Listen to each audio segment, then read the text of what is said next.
শিৱসাগৰ জিলাৰ হাঁহচৰাৰ হাৰিপৰা কছাৰী গাঁওস্থিত মেছ কছাৰী জাতীয় পৰিষদৰ মুখ্য কাৰ্যালয়ৰ সভাকক্ষত অনুষ্ঠিত হোৱা এক গ্ৰন্থ উন্মোচনী সভাত শিমলুগুৰিৰ চুকাফা একাডেমীৰ অধ্যক্ষ মুনীন্দ্ৰ লাহন আৰু হাঁহচৰা যুৱ সাহিত্য কৰ্মী মৃদুল পংকজ বৰগোহাঁয়ে যুটীয়াকৈ সংকলন কৰা সমাজৰ বিভিন্ন ক্ষেত্ৰৰ 12 গৰাকী বিশিষ্ট ব্যক্তিৰ সৈতে লোৱা সাক্ষাৎকাৰৰ গ্ৰন্থ কথা-বতৰা আৰু কবি সবিতা বৰুৱা ফুকনৰ সম্পাদিত জিলাখনৰ বিভিন্ন স্থানৰ একুৰি কবিৰ কবিতাৰে সমৃদ্ধ কাব্য পত্ৰিকা কাব্যকানন লেফাফা ভৰ্তি এমুঠি কবিতা উন্মোচন কৰা হয়। এই উন্মোচনী সভাত হাঁহচৰাৰ বিশিষ্ট শিক্ষাবিদ তথা হাঁহচৰা উচ্চতৰ মাধ্যমিক বিদ্যালয়ৰ অৱসৰপ্ৰাপ্ত অধ্যক্ষ ভৰত চন্দ্ৰ চেতিয়াৰ সভাপতিত্বত অনুষ্ঠিত হোৱা গাম্ভীৰ্যপূৰ্ণ গ্ৰন্থ উন্মোচনী সভাত গ্ৰন্থ আৰু কাব্য পত্ৰিকা উন্মোচন কৰে নাজিৰা প্ৰেছ ক্লাবৰ সভাপতি বিশিষ্ট লেখক বুলু চেতিয়া আৰু বিশিষ্ট কবি তথা চিত্ৰশিল্পী ৰিদীপ বৰুৱাই। সভাত উপস্থিত থাকে কেইবাগৰাকী বিশিষ্ট অতিথি। মৌজাৰ হাৰিপৰা কছাৰী গাঁৱৰ মেছ কছাৰী জাতীয় ভৱনত আজি এক বৰ্ণাঢ্য অনুষ্ঠানত দুখন গ্ৰন্থ উন্মোচন কৰা হৈছে। এখন হৈছে কথা বতৰা এলানি অন্তৰংগ সাক্ষাৎকাৰ, সম্পাদনা কৰিছে বিশিষ্ট কবি লেখক মুনীন্দ্ৰ লাহন আৰু মৃদুল পংকজ বৰগোহাঁই।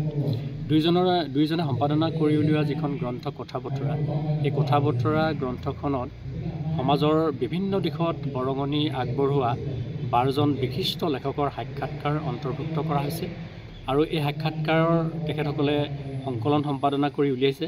আৰু আজিৰ এই বৰ্ণাঢ্য অনুষ্ঠানত মৌজাটোৰ বিভিন্ন আৰু শিৱসাগৰ জিলাৰ বিভিন্ন বিশিষ্ট ব্যক্তিৰ উপস্থিতিত সভা উন্মোচন কৰা হৈছে। আৰু কথা বতৰা গ্ৰন্থখন উন্মোচন কৰিছে নাজিৰা প্ৰেছ ক্লাবৰ বিশিষ্ট সাংবাদিক আৰু নাজিৰা প্ৰেছ ক্লাবৰ সন্মানীয় সভাপতি বুলু চেতিয়া ডাঙৰীয়াই। তাৰোপৰি আৰু এখন গ্ৰন্থ উন্মোচন কৰা হৈছে। এই গ্ৰন্থখন হৈছে কাব্যকানন লেফাফা ভৰ্তি এমুঠি কবিতা। কাব্যকানন লেফাফা ভৰ্তি এমুঠি কবিতা এখন কাব্য আলোচনী আৰু এই কাব্য আলোচনীখনৰ তৃতীয় সংখ্যাটো সম্পাদনা কৰিছে সবিতা ফুকন বৰুৱাই আৰু তেখেতে সম্পাদনা কৰি উলিওৱা এই কাব্যকানন লেফাফা ভৰ্তি এমুঠি কবিতা শীৰ্ষক এই কাব্য পুথিখন কাব্য আলোচনীখন আজি শুভ উন্মোচন কৰিছে আমাৰ অঞ্চলৰ বিশিষ্ট চিত্ৰশিল্পী ৰিদীপ বৰুৱা ডাঙৰীয়াই।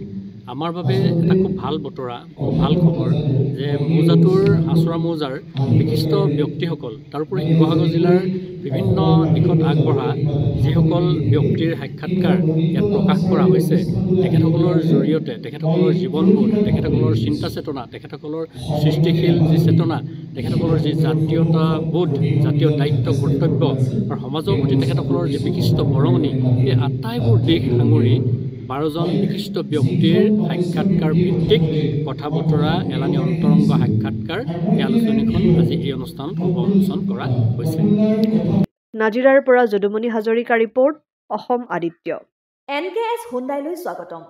নৰ্থ ইষ্টৰ প্ৰথম GDSI 2.0 ফিচাৰ্ছ ডিলাৰ হৈছে NKS হুণ্ডাই। অত্যাধুনিক সা সুবিধাৰে তৈয়াৰী মষ্ট আপডেটেড হুণ্ডাই ডিলাৰ এতিয়া ডিব্ৰুগড়ত। আমাৰ NKS হুণ্ডাই ডিলাৰত open sales consulted room, customer ৰুমৰ লগতে পুৰণি গাড়ীৰ এক্সচেঞ্জ ফেচিলিটিও ৰখা হৈছে। ইয়াত চেলছৰ লগতে ছাৰ্ভিচ ছেক্টৰৰ সুন্দৰ সুবিধা আছে। প্ৰয়োজনীয় সকলো এডভান্স টুলছ, হুইল বেলেন্সিং, এলাইনমেণ্টৰ অত্যাধুনিক machine, post hydraulic lift, fully ট্ৰেইনমেণ্ট পাৱাৰৰ লগতে nitrogen gas filling facility, fully automatic car washer ফেচিলিটিও আছে। লগতে NKS হুণ্ডাই ডিলাৰে কাষ্টমাৰসকলৰ সুবিধাৰ্থে মোবাইল ছাৰ্ভিচ ভেনৰো ব্যৱস্থা ৰাখিছে, য'ত হাইড্ৰলিক লিফ্ট, ৱাশ্বিং facility, wheel balancing, tyre pressure check কৰাৰ লগতে বহুখিনি সুবিধাই উপলব্ধ আছে। NKS হুণ্ডাইলৈ আহক আৰু সুবিধাসমূহ গ্ৰহণ কৰক।